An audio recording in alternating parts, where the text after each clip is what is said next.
Well, hello there, my viewers. How's it hanging? Anyway, if you listened to yesterday's podcast, thank you for the support. That really means a lot to me. But let's move on. I am going to discuss another freaking match for this Sunday. The Raw exclusive pay-per-view called Great Balls of Fire, live from Dallas, Texas. Anyway, this matchup, Elias Samson, I think I said it correctly. If I didn't, I'm sorry, versus Finn Balor.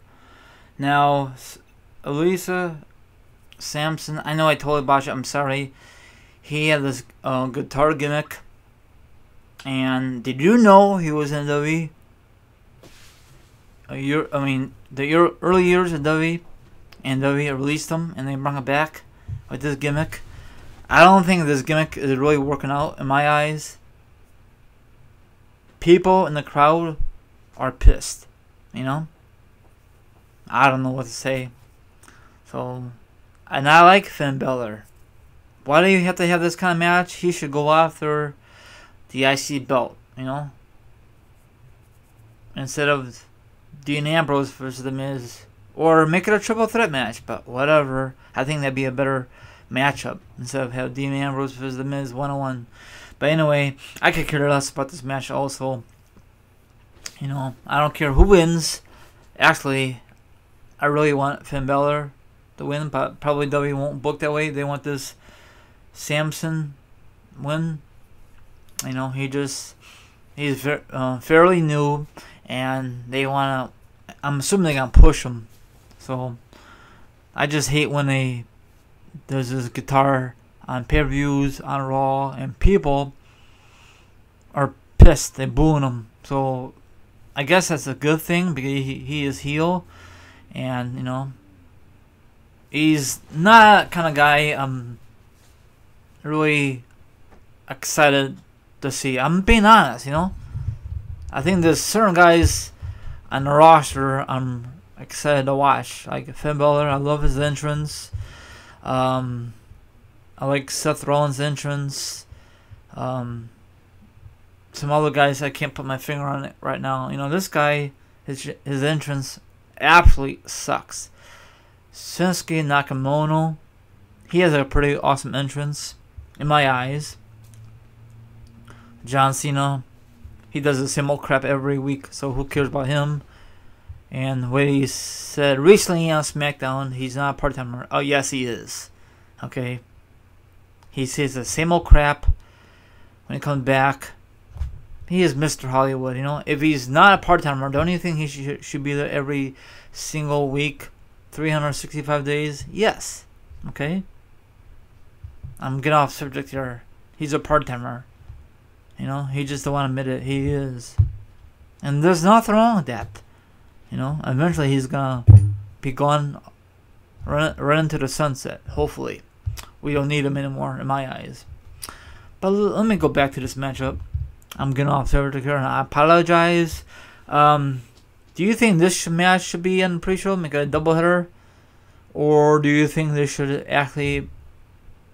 I know it's going to be on the card, main card, but do you think if you were the creators or the guys who booked the card, do you think this should be on the main card or the pre-show? Make a double pre-show match. Who cares? Make a double feature. It don't matter. I mean, I know it's not. I'm talking about. Never mind. I'm trying to say. I'm lost for words because I don't know what to say about this match. But hopefully one day Finn Balor go after his Universal Championship, the belt he never lost. Did you guys know that WWE's not gonna push? No, actually, we're not gonna see Brock Lesnar versus Finn Balor. I love to see that match, but overall, Lesnar is gonna beat the crap out of him. Big guy versus small guy. Come on now. So I know that Finn Balor is pissed. So what the hell? I came back from injury, and I'm in this stupid feuds with random people. He was in this Extreme Rules Fatal 5-Way, and I thought he's gonna win it and go after Brock Lesnar. I prefer that, but I guess it is not the time for Finn Balor to go after his belt back. Maybe at SummerSlam, maybe. Or maybe in the fall, or maybe around Road to WrestleMania. Who the hell knows? They don't know what the hell they book these independent wrestlers. And they are independent wrestlers. You know? They don't know what the hell they're doing. Now, I know a lot of people out there, or maybe some people, are not a big fan of the independent wrestlers. You know? So, I don't know if that's a good thing or a bad thing. I think everyone out there, they're not going to admit to it. They are so used to The Rock, Austin, Y2J. Yes, I know Y2J wrestled, but talking about full-time basics. The Undertaker, Kurt Angle, Eddie Guerrero, rest in peace. Chris Benoit, rest in peace. Yes, I know he killed his family, but I still miss him as a performer. It's sad what he did to his family. It's horrible. But Rey Mysterio, Batista. This is way before Batista was a part-timer. And I think, in my eyes, the Attitude Era was freaking awesome. The Russian Aggression Era was pretty solid. I don't think a lot of people were complaining back then. Or maybe they were. I don't know. I like that era. Some people don't think this is era. Yes, it is. Okay? Eventually, hopefully, it's going to change, the PG era. And then a lot of people think it is John Cena's fault. I think it is. He's too wishy-washy. He needs to go edgier. Roman Reigns needs to be edgier. He does the same old crap over and over, you know? Do we really want to see a Roman Reigns versus John Cena? Probably it's going to happen sooner or later. You know? Now, if it happens sooner or later, after like a WrestleMania or SummerSlam or Rumble, does that mean people want to see that? No, they want to see other matches. Who gives a darn about that match? You know? It's like John Cena versus John Cena 2.0. Who cares, you know? Now, McMahon has his favorites, you know? Special guys he loves in the past and now. Like, off the record, okay? I know I'm getting off subject here. I'm sorry. He loves, of course, Triple H because he married the boss's daughter. And I know a lot of people thinks he sucks up to McMahon back in the day and slept with his boss's daughter and married him. Who cares, you know? He worked his butt off ever since the WCW days. If WCW was still around, I don't know if they will keep Triple H. I know Regal told him to leave. I think it's on Triple H, one of his documentaries. If he never left, he would never get that major push in WCW. No way in hell. In my eyes, you know.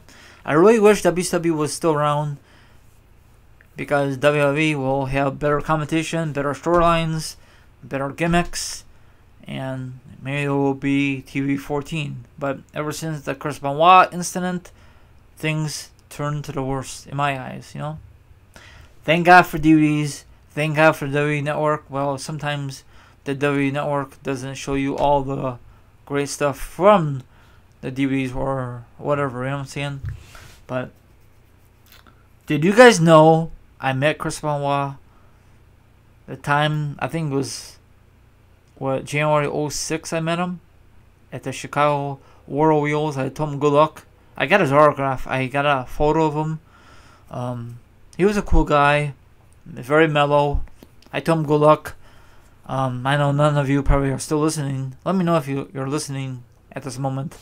I'd be surprised. Probably you guys just skimmed through it. So he was a decent guy. I didn't know he was gonna kill his wife and his own son. Very sad, because I know I'm getting off subject here. I'm sorry. Okay, probably you guys are pissed off at me, but it's supposed to be Chris Benoit versus CM Punk at Vengeance 07. That'd be a great matchup, but it never happened. Anyway, I could care less about this match. So let's see what happens. Probably be a interference. Probably gonna use it.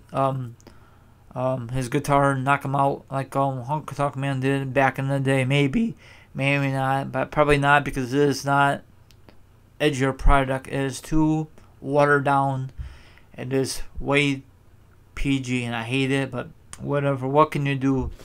They won't be a lot edgier because they have a lot of sponsors to support WWE. Whatever. I don't think WWE will ever, and I mean never, go a lot edgier. They need to because a lot of true WWE fans love watching it. They want to do other things besides watching WWE. They watch ROH, New Japan, Global Force / TNA, whatever you call that, Blast Dev company. They watch old school WF DVDs, tapes, clamshells, whatever you call those damn things. That wraps it up. If you like this podcast, I know I go way overboard on this. I'm sorry. Hopefully you guys are not pissed off. But there's no really build up. I guess they just add us at the last minute. Thanks, Tony, for the hookup. I really appreciate it. Now, once again, look out for the podcast about Great Balls of Fire. Have a good one, and thanks for listening. All my social media accounts are down below. And this is your friend here, Team Alright, is now sign off. Are you kind of disappointed that Finn Balor is not going after the Universal title, or are you okay with this matchup? Who do you think is going to win?